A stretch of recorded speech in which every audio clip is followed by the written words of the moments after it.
Hora de conversar com Mônica Bergamo. A Mônica tem informações sobre o Código de Ética do Supremo e as pedras monstruosas que ainda existem no caminho para que esse bichão seja uma realidade. Diga lá, Mônica, bom dia para você.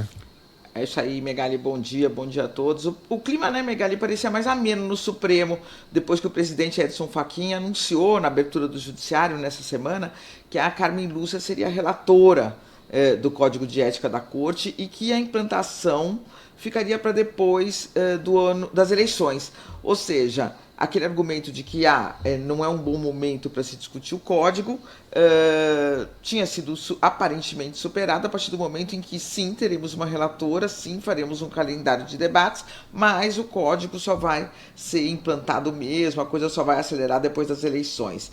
Parecia que se havia chegado a um consenso mínimo, né, o de tocar o assunto, mas a passos de tartaruga. Mas a coisa não é tão simples assim como parece, Megali. Ontem, ao votar as regras para a atuação de juízes em redes sociais, o ministro Alexandre de Moraes fez questão de deixar isso bem claro, né, Megali? De explicitar a posição de que, na opinião dele, já existem regras que disciplinam o comportamento dos juízes e que ela, nas palavras do Alexandre, bastam, né? Regras previstas na Constituição.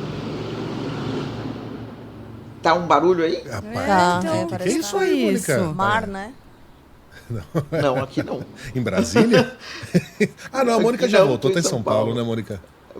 Mas seguindo, Megali, regras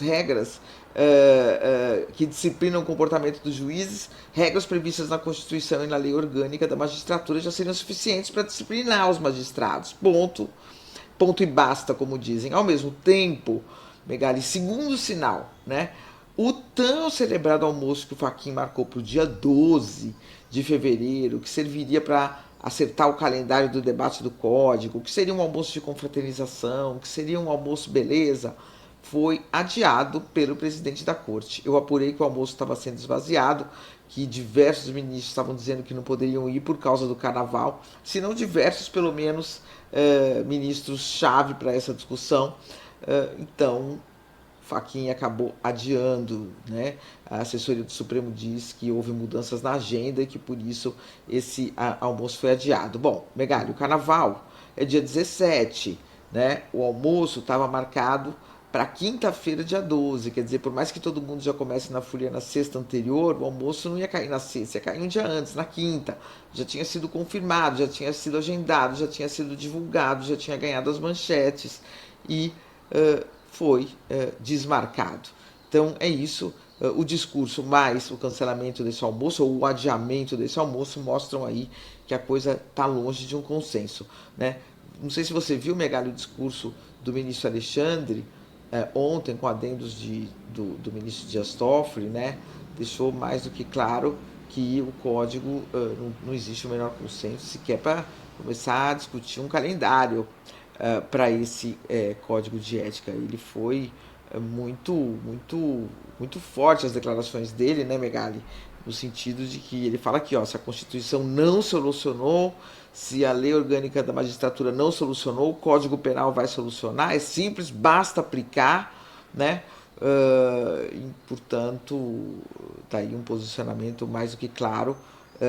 Não disse que é contra o Código, mas disse que o Código não é desnecessário, né, Megali? Insinuou, né? Seria, se eles próprios impusessem a eles os freios que já existem, porque para que esses freios funcionem, os pedais têm de ser apertados pelos próprios ministros, caso contrário, não adianta nada. Como não tem adiantado. O Alexandre ontem puxou o assunto lá para palestras, para conta em banco, para herança, mas não tem ninguém falando disso. O que mexe mesmo com as pessoas é Cássio Nunes Marques pegando carona no jatinho de um empresário das bets. Aliás, as bets, né? Toda hora tem caso envolvendo as bets no STF. Pra quê? Pra ir ao aniversário do Gustavo Lima numa ilha grega. Era numa ilha grega, né, Carla? Não quero falar bobagem aqui. Era num iate. Era num iate, mas né? Era mas na naquela Grécia, região. Na Grécia. Tava lá. Né? E Gustavo Lima que foi preso por lavagem de dinheiro depois, sonegação fiscal, sei lá, foi preso. Né? Então veja só o enrosco em que se meteu o Cássio Nunes. Dias Toffoli, vendo o final da Libertadores em Lima no jatinho de um empresário acompanhado de um dos advogados do Master. Conversaram alguma coisa sobre o caso? Não sabemos, mas para que se colocar nessa situação? É contrato firmado pela esposa do Alexandre, é tudo isso. Então os freios existem, mas estão funcionando? Não, porque tudo isso aconteceu.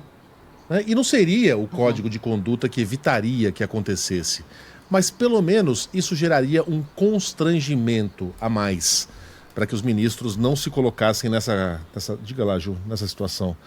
Gustavo Lima... Não, ele não chegou a ser preso. O que aconteceu foi ele não assim, foi preso, a prisão dele foi decretada, a justiça chegou a decretar a prisão dele, ele estava fora do Brasil. Aí, nesse período, enquanto ele voltava para o Brasil, os advogados conseguiram um habeas corpus. Ele não chegou a ser preso ele efetivamente, teve a sua prisão decretada. mas saiu a prisão dele. Perfeito. Né? A prisão foi decretada. Quer dizer, o Os ministro advogados eram bons. pega carona no empresário das Bets para ir no aniversário de um cara que mais tarde teria a prisão decretada. Isso. Olha o enrosco em que o ministro se mete. Né?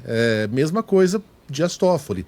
A questão do Alexandre é diferente, não tem crime. Aliás, nenhum desses casos aí tem crime.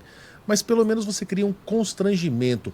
Existindo o código, desculpa, Mônica, já vou te passar a palavra, você fala assim, olha, o código acabou de ser aprovado e o senhor já está incorrendo aqui contra o artigo 5º, artigo 6º. É um freio a mais, né? É um freio a mais, pelo menos para criar um constrangimento, mas tudo, de novo, depende da boa vontade dos senhores ministros e das senhoras ministras. Da senhora ministra. Diga lá, Mônica.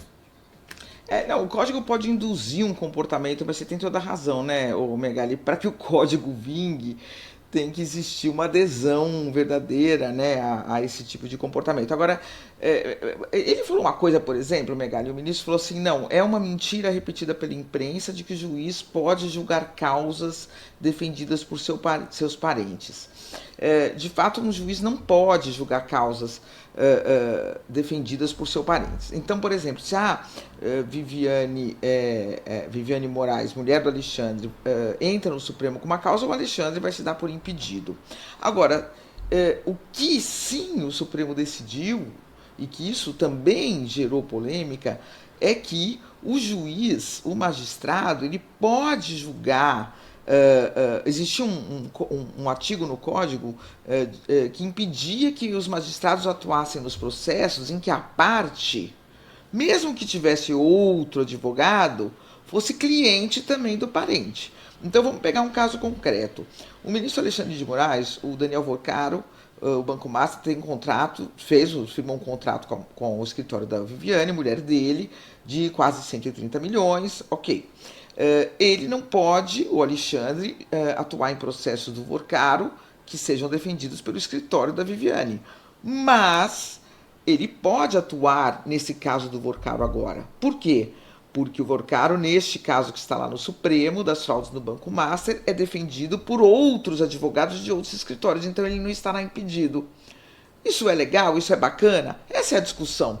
Né? Ninguém está aqui inventando como é que são as regras, está mentindo. Não, mas de fato, os juízes, por exemplo, o Alexandre, pode julgar casos do Vorcaro desde que não seja o escritório da Viviane defendendo atuando naqueles processos.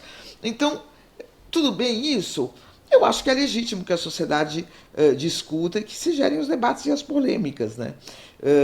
Então, essa coisa de que a imprensa está mentindo o tempo todo e tal, pode ter erros, pode ter mentiras, inclusive, né? Em todas as profissões, desde o judiciário até o jornalismo, você pode ter problemas éticos e de conduta, mas, no caso aqui, essa regra, que foi considerada inconstitucional, de que um juiz não poderia julgar uma parte que fosse cliente do escritório dos seus parentes em outras causas, ela causa polêmica, uma polêmica que parece legítima, né, Megali? Sem dúvida, sem dúvida. E Mônica Bergamo volta com outros assuntos sempre palpitantes exclusivos amanhã neste mesmo horário. Boa quinta-feira, Mônica, até. Até amanhã.